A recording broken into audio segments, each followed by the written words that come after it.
TDAH e TOD, transtorno de oposição desafiante. Um dos grandes desafios quando falamos sobre essa comorbidade associada ao TDAH.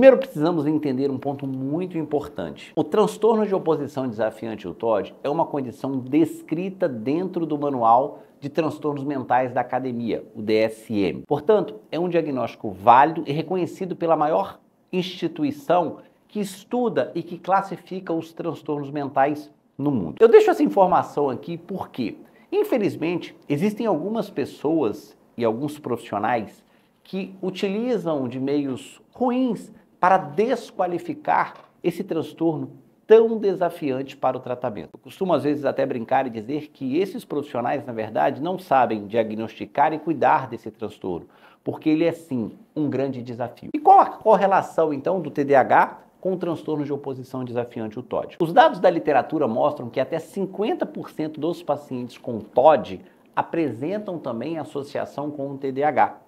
E é exatamente esses grandes desafios que implicam no tratamento. O transtorno de oposição desafiante, o TOD, ele tem como base, uma das explicações da sua causa, da sua etiologia, uma alteração no chamado controle inibitório do cérebro. Uma das funções executivas que surgem, uma das primeiras a surgirem no cérebro de uma criança, ali por volta dos 3 aos 5 anos de idade. Esse controle inibitório, muitas vezes, ele também está prejudicado nas pessoas com TDAH. Por isso, essa forte associação entre TDAH e TOD. E também os desafios no tratamento. O transtorno de oposição desafiante, o TOD, é um dos transtornos que costumam responder pouco a medicações de forma isolada.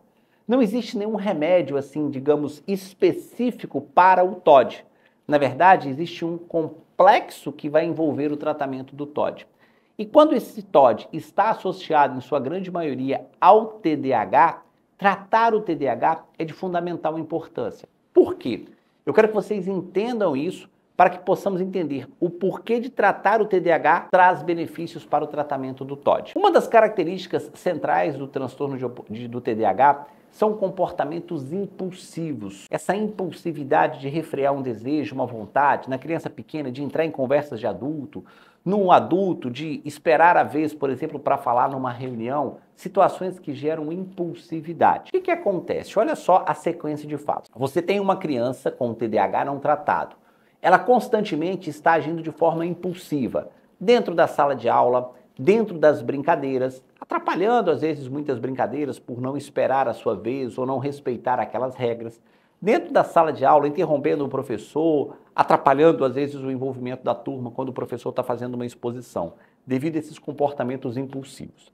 Então essa frequente impulsividade vai gerando naturalmente comandos dessas pessoas, dessas figuras de autoridade, por exemplo, o professor, um pai, ou até mesmo colegas dentro de uma brincadeira, de refrear esses comportamentos. Olha, não faça isso, não pode isso, comporte-se, espere a sua vez de falar. Todos esses comandos negativos de ordem são, então, ativados gatilhos da falta de controle inibitório do TOD. E aí entra a ação TOD. Ou seja, a impulsividade do TDAH gera, então, esses comportamentos que naturalmente vão gerar comandos e conflitos aqui ao centro, e você ativa os gatilhos de oposição e desafiante, características principais do TOD. E aí você frequentemente começa a ter então aquelas crises comportamentais de oposição e desafio frequentemente presentes no TOD. Um dos critérios que estão ali presentes dentro desse transtorno é exatamente a oposição a comandos e ordens a figuras de autoridades. Ou seja, essa criança, esse adolescente com TOD, ele desafia o professor, ele desafia o pai, desafia figuras de autoridade diante de um evento nesse sentido. Portanto, se eu trato a impulsividade do TDAH com as medicações, eu tenho aulas aqui no canal explicando cada uma delas, sobre como é feito o tratamento do TDAH, a Ritalina, o Concerta, o Venvanse, o Atenta, enfim, a escolha do remédio para tratar essa impulsividade do TDAH, naturalmente, você reduz esses comandos, essas interferências comportamentais e tendo como consequência uma melhora, então, uma redução dos comportamentos disruptivos do TOD. Ou seja, tratar o TDAH de forma direta e indireta, você também acaba melhorando os sintomas do TOD. por reduzir, então, esses comportamentos conflituosos da impulsividade do TDAH. Então essa é uma das orientações quando a gente fala sobre como tratar o TOD. Um outro ponto importante e que não pode ser negligenciado é a família. A estrutura familiar deve ser muito bem investigada e orientada em relação ao manejo desses comportamentos. Os estudos mostram que famílias que apresentam desregulações de comportamento, envolvimento de drogas pelos pais, etilismo, violência doméstica, ou seja, uma família desestruturada, é um dos principais fatores de riscos para que a criança ou adolescente desenvolva, então, características do transtorno de oposição desafiante. Então, essa família precisa ser tratada, essa família precisa ser cuidada, esse casamento precisa ser cuidado. As dependências dos pais, seja o pai, seja a mãe, sejam ambos, precisam ser avaliados e tratados, porque assim nós vamos ter sucesso quando vamos tratar o TOD, ou seja, o envolvimento familiar. Pilar importante nesse tratamento. Outro ponto muito importante quando falamos sobre o transtorno de oposição desafiante, o gerenciamento e o cuidado com emoções. Lidar com as emoções é um grande desafio para crianças, adolescentes e também para muitos adultos. Então, quando esse psicólogo, quando essa família, quando os terapeutas trabalham a criança a gerenciar as suas emoções, é também de fundamental importância para um sucesso no tratamento do transtorno de oposição desafiante, o TOD. Portanto, família, tratar o TDAH, tratar as emoções são pilares importantes no tratamento do TOD. E o que mais? A gente precisa entender que, como o TOD envolve alterações das chamadas funções executivas, ou seja, um conjunto de habilidades que envolve o tratamento e o desenvolvimento de habilidades para resolver problemas no cérebro, o controle inibitório ele está prejudicado. E como nós melhoramos, então, o controle inibitório? Como que nós melhoramos as funções executivas? Uma das técnicas que possuem maior nível de evidências científicas nos trabalhos, nos estudos científicos, é uma técnica chamada de TCC, Terapia Cognitivo-Comportamental. Uma técnica aplicada por psicólogos especializados que vão trabalhar exatamente no desenvolvimento dessas funções executivas. O psicólogo, então, vai trabalhar para que essa criança crie gerenciamento de raiva, que ele trabalhe o gerenciamento de emoções, que ele desenvolva habilidades para controlar e melhorar o seu impulso, ou seja, o seu controle inibitório. Então, tratar o TDAH envolve um envolvimento de tratar o TDAH, tratar a família, tratar as emoções, tratar as funções executivas através de técnicas específicas. Bom, dito tudo isso, e as medicações? Elas têm ou não um papel dentro do TOD? A resposta é mais ou menos.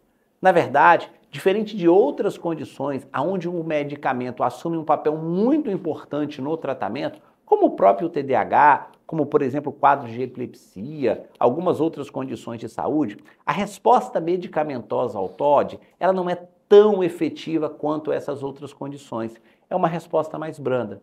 Mas medicar essas crianças também, junto com toda essa estrutura, ajuda no tratamento. O que precisamos deixar claro aqui é que o remédio isoladamente não vai resolver o TOD. Não crie essa expectativa, porque você vai se frustrar. Agora, quando eu melhoro alguns comportamentos de raiva, de irritabilidade, de impulsividade com as medicações, aí sim, o psicólogo tem mais acesso a cuidar e tratar dessa criança. Essa família muitas vezes vai ter melhores condições de educar, de cuidar, de orientar essa criança a melhorar esses comportamentos disruptivos. Tratar o TDAH com as medicações corretas diminui então, como eu já expliquei, essa impulsividade, diminuindo também comportamentos do TOD. Portanto, o tratamento do TOD não envolve exclusivamente o uso de medicações, envolve principalmente a terapia comportamental, a terapia familiar, o tratamento de comorbidades associadas como o TDAH, o gerenciamento de raivas, o gerenciamento de emoções através de técnicas específicas e aí sim eu adiciono a medicação para então regular circuitos, principalmente envolvidos com a dopamina cerebral, mas também o envolvimento de algumas vias da serotonina. Por isso que medicações como, por exemplo, os antipsicóticos, como a risperidona, o aripiprazol, que bloqueiam a ação de centros específicos da dopamina no cérebro, melhoram muitas vezes alguns dos comportamentos do TOD, sendo uma das medicações que frequentemente estão indicadas e sendo utilizadas nas crianças com TOD. Portanto, TDAH e TOD é uma associação muito frequente em que, na verdade, aumentam-se os desafios para o tratamento dessas duas condições, mas que, quando temos uma visão global em que nós tratamos o TDAH e também o TOD, aí sim nós temos a evolução desse tratamento. Tratar essas condições de forma isolada ou ignorar o TOD, como infelizmente alguns profissionais acreditam não existir, você pode ter certeza que você terá um insucesso no tratamento do TDAH. Portanto, tratar TDAH juntamente com TOD é a chave para o sucesso dessas crianças e desses adolescentes terem um futuro brilhante em suas vidas. Muito obrigado, nos vemos então nos nossos próximos vídeos no nosso canal. Se você ainda não segue, passe a seguir, ative o sininho para que semanalmente você possa receber conteúdos exclusivos sobre TDAH, comorbidades e neurociência aqui no meu canal. Um grande abraço, fiquem com Deus.